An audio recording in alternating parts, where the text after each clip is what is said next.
अगर आज आप स्तुति का मतलब समझ जाएंगे, उसके आगे है धन्यवाद करो। पहले स्तुति करो। स्तुति का मतलब क्या? To praise something very much, गंभीर स्वर से, ऊंचे स्वर से अपनी भावनाओं को व्यक्त करना। और इब्रानी भाषा में इसका मतलब यह भी निकलता है फुलिश तरीकों से, मूर्खतापूर्वक तरीकों से भी। अगर आप एक रियल वर्शिपर को देखना चाहते हैं, आप जब चर्च में कोई रियल तरीके से वर्शिप करता है, कई बार वो आपको मूर्ख लगेगा।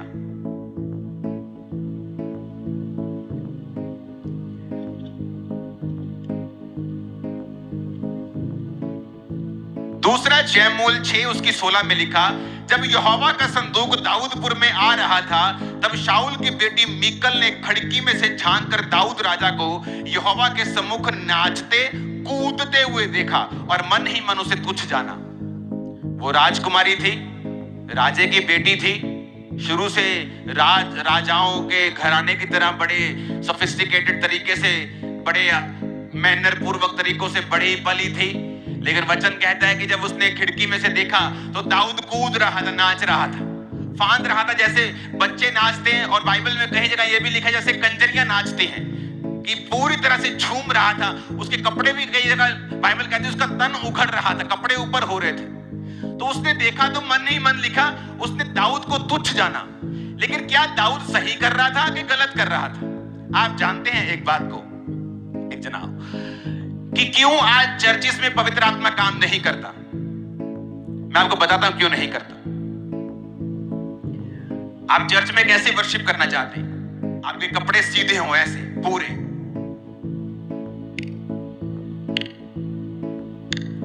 आप नहीं चाहते आपको कोई ऐसे ऐसे देखे, आपको शर्म आती। कई चर्चिस ने बोला तेज ताली नहीं बजानी।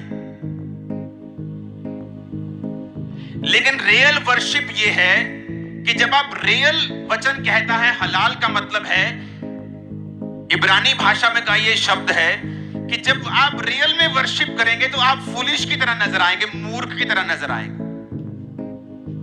आप ऊंचे स्वर में करेंगे हालेलुया, आप ऊंचे स्वर में गाएंगे। लोग कहेंगे इनको क्या, परमेश्वर तो सुनता ही है। अगर मैं ऐसे बोलूंगा हालेलुया, तो वो तो ऐसे भी सुनता है, प्रेज गॉड। तो ऐसे भी वर्शिप कर सकते हैं। लेकिन वचन ये नहीं कहता, वचन ये नहीं कहता। वचन कहता है, फिर से उस वर्ड को अपनी आंखों के सामने रखेंगे, कहता है जब यहाँ की हवलाल करो, यहाँ की स्तुति करो, इसका मतलब कहता है यहां पर बोस्ट करो। जब नाचते हम, मेरा यीशु सब कुछ कर सकता, सब कुछ कर सकता है। बोस्ट करना, घमंड करना, अपने आप पे नहीं, जीसस के ऊपर। फुलिश बनना। वो कहते तू पागल लग रहा था, तू पागल लग रहा था जब तू नाच रहा था ना, तू पागल लग रहा था। ऐसे कोई राजा नाचता है? तेरे को अकल नहीं है? लेकिन अगर आप हिस्ट्री में देखें, इतिहास देखें इजराइल का, तो दाऊद आपको ऐसा राजा मिलेगा जिसको उसकी तमाम उम्र किसी के बाप में, किसी की मां में हिम्मत नहीं थी उसको कुर्सी पर से हटा सके। किसी में हिम्मत नहीं थी। कोई मिस्री, कोई रोमी, कोई आ जाए, कोई जो भी था उसके जमाने में, जो भी उसका एडवर्सरी था, फलिस्ती हो कोई हो, आप पढ़ लेना क्या था। किसी में हिम्मत नहीं थी दाऊद को कुर्सी से उठा सके, क्योंकि वो ऊंचा उसे किसने किया था? यहोवा ने। क्यों? क्योंकि वो यहोवा के सामने जब स्तुति करता था तो बच्चों की तरह ऊंची आवाज में। रेव का मतलब है to praise something very much, कि जब हम रेव पार्ट में जाते हैं वो इलेक्ट्रॉनिक गिटार के ड्रंग ड्रंग ड्रंग पूरा झूम लेते हैं। अगर यूथ अपनी पार्टी में संसारिक चीजों के साथ ऐसा कर सकता है, तो चर्च में क्या बीमारी है कि आप नहीं कर सकते? जब शुरू में खामरा कलीसिया ने इस तरह की वर्शिप की तो हमारा विरोध हुआ। ये कैसी वर्शिप है? ये कैसा नाचना है? ये तो शैतानी है। लेकिन उनको मतलब समझ नहीं है कि बाइबल में एक्चुअल डीप मतलब रियल बाइबल टीचिंग क्या है।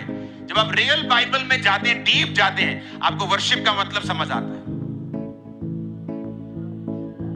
फिर से पढ़ेंगे उस वर्ड को, आधे में रखेंगे। कहता है यहां की स्तुति करो, हलाल,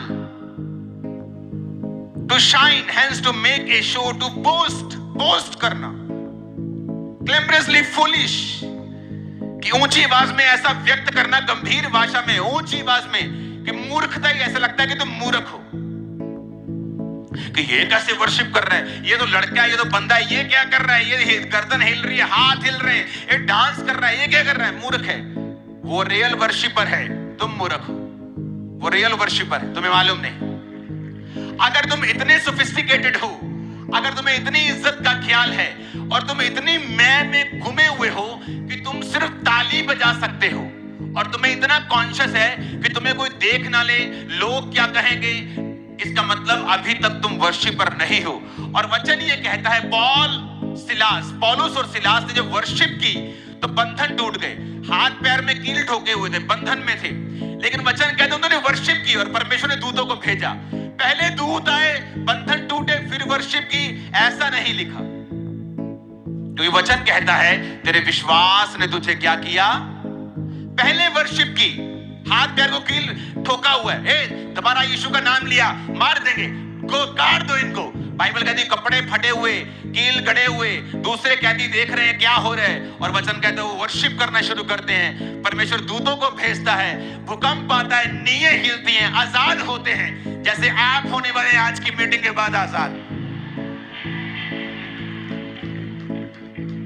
हालेलुया। जब आज से बोला जाता है कि यहोवा की वर्शिप करो, चलो आओ स्तुति करें, चलो आओ गीत गाएं, यहोवा के लिए वर्शिप करें, तो उसका मतलब आपको समझ होना चाहिए। ऊंचे स्वर में, क्लैमरसली फुलिश। क्लैमरस का मतलब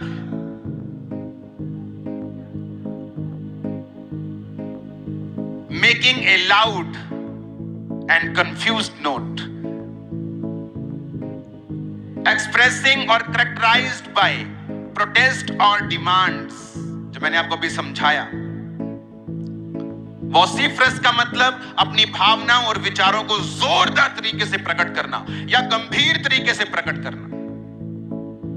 अगर आप इतने शर्मीले हैं, इतने ज्यादा आपको लगता है कि आपकी पोजीशन राजाओं से भी ऊपर हो गई है, कि आपको वर्शिप करते हुए शर्म आती है, आप सोचते हैं तो लेडीज का काम है ताली बजाना, मैं आनंद लूंगा वर्शिप का, आंखें बंद करके, लेकिन वचन ये नहीं कहता। वचन कहता है यहां की स्तुति करो, बोस्ट करो, जोरदार तरीके से अपनी भावनाओं को प्रकट करो। To praise something very much, rave, जोरदार तरीके से इंस्ट्रूमेंट्स के साथ लगातार फास्ट पेस में परमेश्वर की वर्शिप करो। और बाइबल कहती दाऊद जब ऐसा कर रहा था तो उसकी पत्नी को वो तुच्छ लग रहा था, छोटा लग रहा था, और इसलिए दाऊद को कोई हरा नहीं पाया, दाऊद को कोई नीचा नहीं कर पाया, दाऊद को कोई अपनी कुर्सी से हटा नहीं पाया। जब आप वर्शिप करते हैं भूल जाओ आपके आसपास कौन है, क्योंकि वर्शिप करने का मतलब सिर्फ गले से गाना नहीं, बल्कि अपना पूरा ब्लड, अपनी हड्डियां, अपनी स्पिरिट, अपना मन, अपनी एक एक सोच को परमेश्वर की वर्शिप में लगाना है, बोस्ट करना है, घमंड करना है, जोरदार तरीके से बोलना है, फास्ट पेस्ड में, कई बार गंभीर स्वर में, कई बार very much, praise something very much, कि बहुत ज्यादा उसका धन्यवाद करना है, फुलिश तरीके से लगे, कई बार वो लगेगा कि तुम एक मूर्खतापूर्वक तरीके से लोग तुम्हें समझ सकते हैं, लेकिन वही रियल वर्शिप है। ਸਾਰਿਆਂ ਨੂੰ ਮੇਰੇ ਵੱਲੋਂ ਜੈ ਮਸੀਹ ਦੀ। ਮੈਂ ਪਾਸਟਰ ਰੇਖਾ ਤੁਹਾਡਾ ਬਹੁਤ-ਬਹੁਤ ਸਵਾਗਤ ਕਰਦੀ ਹਾਂ। ਆਸ ਰੱਖਦੀ ਹਾਂ ਤੇ ਵਿਸ਼ਵਾਸ ਕਰਦੀ ਹਾਂ ਕਿ ਅੱਜ ਦੀ ਵੀਡੀਓ ਦੇ ਵਿੱਚ ਤੁਸੀਂ ਬਹੁਤ ਕੁਝ ਸਿੱਖਿਆ ਕਿ ਅਸੀਂ ਪ੍ਰਭੂ ਦੇ ਸਨਮੁਖ ਕਿੱਦਾਂ ਜਾਣਾ। ਬਹੁਤ ਵਾਰ ਇਦਾਂ ਹੁੰਦਾ ਕਿ ਅਸੀਂ ਆਪਣੀ ਪ੍ਰੇਅਰ ਲਿਸਟ ਦਾ ਪਿਟਾਰਾ ਲੈ ਕੇ ਪਰਮੇਸ਼ਰ ਦੇ ਸਨਮੁਖ ਪਹੁੰਚ ਜਾਂਦੇ ਹਾਂ, ਪਰ ਅਸੀਂ ਆਪਣਾ ਧੰਨਵਾਦ ਦਾ, ਸਤੂਤੀਆਂ ਦਾ ਪਿਟਾਰਾ ਪਰਮੇਸ਼ਰ ਨੂੰ ਦਿੰਦੇ ਹੀ ਨਹੀਂ। ਔਰ ਇਹ ਜ਼ਿਆਦਾਤਰ ਤੁਹਾਨੂੰ ਜਿਹੜੀ ਛੋਟੀਆਂ ਕਲੀਸਿਆਂ ਵਾ, ਜਿਹੜਾ ਛੋਟੀਆਂ ਚਰਚਾਂ ਨੇ, ਉਹਨਾਂ ਵਿੱਚ ਇਹ ਕੁਝ ਤੁਹਾਨੂੰ ਦੇਖਣ ਨੂੰ ਮਿਲ ਸਕਦਾ ਹੈ। ਕਿਉਂਕਿ ਉਹ ਲੋਕ ਕੀ ਕਰਦੇ ਨੇ ਕਿ ਝੁੰਡ ਛੋਟਾ ਹੁੰਦਾ ਤੇ ਸ਼ਰਮਾਉਂਦੇ ਨੇ ਕਿ ਸਾਨੂੰ ਕੋਈ ਦੇਖ ਲੇਗਾ, ਸਾਨੂੰ ਕੋਈ ਕੀ ਕਹੇਗਾ। ਨਹੀਂ ਪਤਾ ਲੋਕਾਂ ਨੂੰ ਕਿ ਪਰਮੇਸ਼ਵਰ ਤੁਹਾਡੇ ਵੱਲ ਦੇਖ ਰਿਹਾ ਵਾ। ਲੋਕਾਂ ਦੀ ਪਰਵਾਹ ਛੱਡੋ, ਪਰਮੇਸ਼ਵਰ ਤੁਹਾਨੂੰ ਦੇਖ ਰਿਹਾ ਵਾ। ਉਹ ਜਾਂਚ ਰਿਹਾ, ਪਰਖ ਰਿਹਾ ਕਿ ਤੁਸੀਂ ਉਹਦੇ ਆਂਗਨ ਦੇ ਵਿੱਚ ਆ ਕੇ ਕੀ ਕਰ ਰਹੇ ਹੋ। ਔਰ ਇਹ ਸਾਡੀ ਮਿਨਿਸਟਰੀ 'ਚ ਬਹੁਤ ਵਾਰ ਹੁੰਦਾ ਔਰ ਅਸੀਂ ਸਮਝਾ ਰਹੇ ਹਾਂ ਲੋਕਾਂ ਨੂੰ। ਔਰ ਅੱਜ ਸੱਚਮੁੱਚ ਖੁਦਾ ਦੇ ਦਾਸ ਨੇ ਮੇਰੇ ਦਿਲ ਦੀ ਗੱਲ ਨੂੰ ਜ਼ਾਹਰ ਕੀਤਾ ਕਲੀਸਿਆ ਦੇ ਵਿੱਚ, ਕਿਉਂਕਿ ਬਹੁਤ ਵਾਰ ਅਸੀਂ ਆਪਣੀ ਕਲੀਸਿਆ ਵਿੱਚ ਪ੍ਰਚਾਰ ਕਰ ਚੁੱਕੇ ਹਾਂ ਕਿ ਆਰਾਧਨਾ ਕੀ ਹੁੰਦੀ ਆ, ਸਤੁਤੀ ਕੀ ਹੁੰਦੀ ਆ, ਧੰਨਵਾਦ ਦੀ ਭੇਟਾ ਕੀ ਹੁੰਦੀ ਆ, ਪਰਮੇਸ਼ਰ ਦੇ ਸਨਮੁਖ ਕਿੱਦਾਂ ਜਾਣਾ। ਔਰ ਕਦੀ ਮੌਕੇ ਹੁੰਦਾ ਕਿ ਅਸੀਂ ਜੋ ਪਰਮੇਸ਼ਰ ਦੇ ਦਾਸ ਦੇ ਅਪੋਸਟਲ ਅੰਕੁਰ ਨੂਰਲਾ ਦੇ ਜਿਹੜੇ ਬੱਚੇ ਉਹ ਪੂਰੀ ਤਰ੍ਹਾਂ ਐਕਸਪਲੇਨ ਕਰਕੇ ਨਹੀਂ ਦੱਸ ਸਕਦੇ, ਹੈ ਨਾ। ਪਰ ਕਹਿੰਦੇ ਪਿਤਾ ਤੇ ਪਿਤਾ ਹੀ ਹੁੰਦਾ ਨਾ, ਪਿਤਾ ਗੁਣਾਂ ਦਾ ਭੰਡਾਰ ਹੁੰਦਾ ਤੇ ਪਿਤਾ ਉਸ ਨੂੰ ਅੱਛੇ ਤਰੀਕੇ ਨਾਲ ਐਕਸਪਲੇਨ ਕਰਕੇ ਦੱਸ ਦਿੰਦਾ। ਧੰਨਵਾਦ ਕਰਦੀ ਹਾਂ ਪਰਮੇਸ਼ਰ ਦਾ ਕਿ ਉਹਨੇ ਆਪਣੇ ਦਾਸ ਦੇ ਦੁਆਰਾ ਕਲੀਸਿਆ ਵਿੱਚ ਇਸ ਮੁੱਦੇ ਨੂੰ ਦੱਸਿਆ ਕਿ ਆਰਾਧਨਾ ਕੀ ਆ, ਧੰਨਵਾਦ ਕੀ ਆ, ਸਤੁਤੀ ਕੀ ਹੈ, ਤਾਂ ਕਿਸ ਤਰ੍ਹਾਂ ਪ੍ਰਭੂ ਦੇ ਸਨਮੁਖ ਸਾਨੂੰ ਜਾਣਾ ਚਾਹੀਦਾ ਤਾਂ ਕਿ ਅਸੀਂ ਵੱਡੇ ਫਲਾਂ ਨੂੰ ਪ੍ਰਾਪਤ ਕਰ ਸਕੀਏ ਆਪਣੇ ਜੀਵਨ ਦੇ ਵਿੱਚ। ਉਹਨਾਂ ਸਭ ਮੁਸ਼ਕਲਾਂ ਦਾ ਹੱਲ ਅਸੀਂ ਕਰਵਾ ਸਕੀਏ ਪ੍ਰਭੂ ਯਿਸੂ ਮਸੀਹ ਕੋਲ। ਧੰਨਵਾਦ ਤੁਹਾਡਾ ਵੀ ਇਸ ਵੀਡੀਓ ਨੂੰ ਦੇਖਣ ਦੇ ਲਈ।